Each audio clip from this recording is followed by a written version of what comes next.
Salam alaikum wa rahmatullahi wa barakatuh. Chers frères, chers auditeurs, suite de la lecture et nouvel enregistrement, toujours du guide à l'usage des jeunes, page 137 jusqu'à la page 143.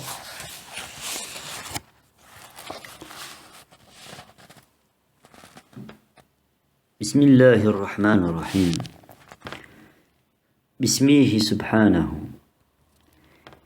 Mes chers et loyaux frères, tout d'abord, en souhaitant bonne fête à tous les disciples de Risale et Nour, et aussi à ceux qui se trouvent au grand pèlerinage ainsi qu'aux amis qui y sont, cette fête bénie nous annonce la bonne nouvelle de la fête du monde musulman, de grands pays naissants dont les Indes et l'Arabie, qui étaient colonisés après avoir perdu leur indépendance, chacun comme un État musulman, à l'exemple de Java, avec plus de 100 millions d'habitants dans l'Union musulmane, comme un début de l'Union des républiques, à l'instar des 4 ou 5 gouvernements qui forment la Ligue arabe en Arabie. En second lieu, selon ce que messieurs Refet et Mustafa Oruç écrivent, les lumières du Coran qui existaient à travers les versets en écriture coranique « Inna fatahna laka fathan mubin wa yansuraka Allahu nasran aziz » ont été cachées avec du marbre sur le bâtiment extraordinaire du ministère de la Défense et de l'Armée en place publique qui a souvent servi d'administration pour l'armée de l'islam et qui a été transformé par la suite en faculté des sciences. Puisque maintenant l'écriture coranique est permise, que cette permission est un moyen d'arriver aux objectifs de Risale et Nour, et que c'est un signe indiquant la transformation spirituelle de l'université en un centre de Nour, plus tard, parmi les disciples Nourjou, Ahmed et ses amis ont extrait un texte de l'œuvre du grand Bismarck, célèbre savant, à l'apogée de la raison, le plus grand philosophe social du XIXe siècle, qui dit en s'adressant au prophète: Ô Muhammad, sallallahu alayhi wa sallam, je suis triste que je n'ai pu être ton contemporain. L'humanité a vu une excellente personne comme toi une seule fois. Elle ne pourra la voir une deuxième fois. Par conséquent, je m'incline devant toi avec parfait respect. En y mettant sa signature, petit point, le texte auquel les Ahmed font allusion peut entrer dans le guide à l'usage des jeunes, accompagné de cette lettre que je vous envoie. Fin de la petite note. Comme il amoindrit la valeur des livres célestes, altérés et abrogés, ces phrases-là ne doivent pas y figurer.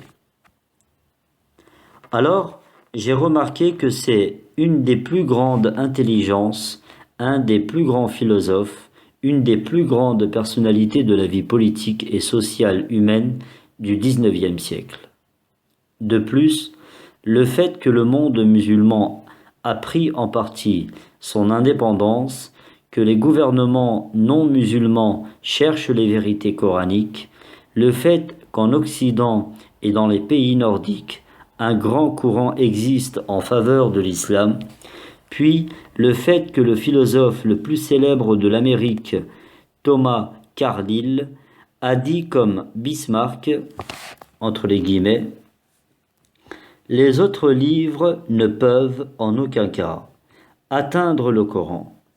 La parole, c'est lui. Nous devons l'écouter. » Fin des guillemets. En le jugeant avec certitude, petit point, Il y a 30 ans, un des livres, Les signes miraculeux en arabe, de Risale-i-Nur, commentaire du Coran, a fait allusion à son jugement précieux et juste. Fin de la petite note. En le jugeant avec certitude, aussi les conquêtes et les progrès des écrits de Nur font bon augure chez les non-musulmans, alors il y a des signes que beaucoup de Bismarck et de Thomas Carlyle naîtront. Voilà ce que nous présentons au Nourjou, entre parenthèses, disciple de Risale-i-Nur, comme un cadeau de la fête que nous envoyons, 6 juin, le texte de Bismarck. Salutations à tous. Votre frère Saïd Nursi. Déclaration de Bismarck dans la lettre des Ahmed. À l'intention de notre honoré maître. Nous envoyons à notre cher maître les paroles du prince Bismarck, qui est un des célèbres dirigeants allemands, à propos des religions célestes et surtout à propos de l'islam. Ces paroles montrent à quel point l'islam progressera en Occident. Déclaration du feu prince Bismarck, qui est un des plus grands observateurs de la vie sociale, un des hommes parmi les plus distingués du XIXe siècle au sujet des religions abrogées. Entre les guillemets.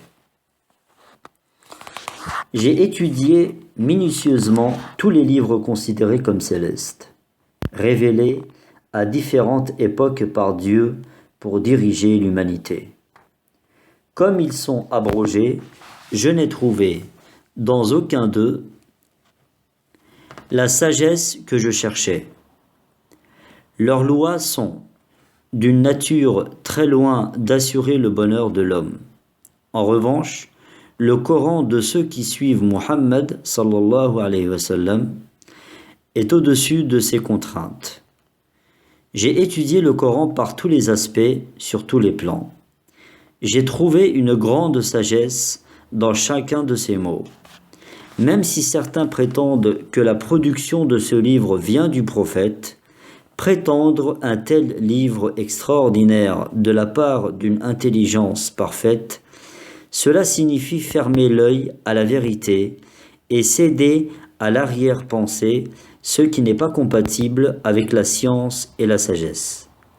Je prétends ceci.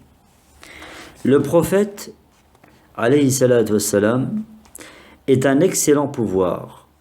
Comme probabilité, c'est impossible que le Tout-Puissant mette une telle deuxième existence sur scène. Ô Muhammad, sallallahu alayhi wa sallam, je suis triste de n'avoir pu être ton contemporain. Ce livre que tu publies n'est pas le tien. En revanche, nier qu'il vient de Dieu, c'est aussi ridicule que de nier la fausseté des sujets de la science. L'humanité a vu un pouvoir parfait comme toi une seule fois. Par conséquent, je m'incline devant toi avec parfait respect. Fin des guillemets, Bismarck. Entre parenthèses, extrait des lettres.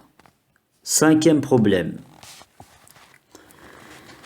Puisque le monde est passager, de plus, puisque la vie est brève, et puisque les devoirs importants sont nombreux, et que la vie éternelle sera gagnée ici-bas, que le monde n'est pas sans maître, que cette auberge du monde a un responsable sage et généreux, que ni la bonté ni la méchanceté ne seront sans réponse, que selon ce mystère, la yukallifullahu nafsan illa wus'aha, rien d'insupportable n'est imposé, puisque la voie sans risque est préférable à la voie risquée, puisque les amis de ce monde et les positions vont jusqu'à la porte de la tombe. Certes est heureux celui qui n'oublie pas son au-delà pour la vie de ce monde, celui qui ne gâte pas sa vie éternelle pour sa vie de ce monde, celui qui ne sacrifie pas son au-delà à ce monde, celui qui ne perd pas à sa vie dans des choses futiles. Celui qui se considère comme un invité, se conforme aux ordres du maître de l'auberge.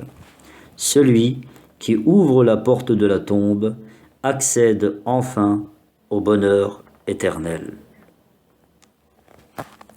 Al-Fatiha.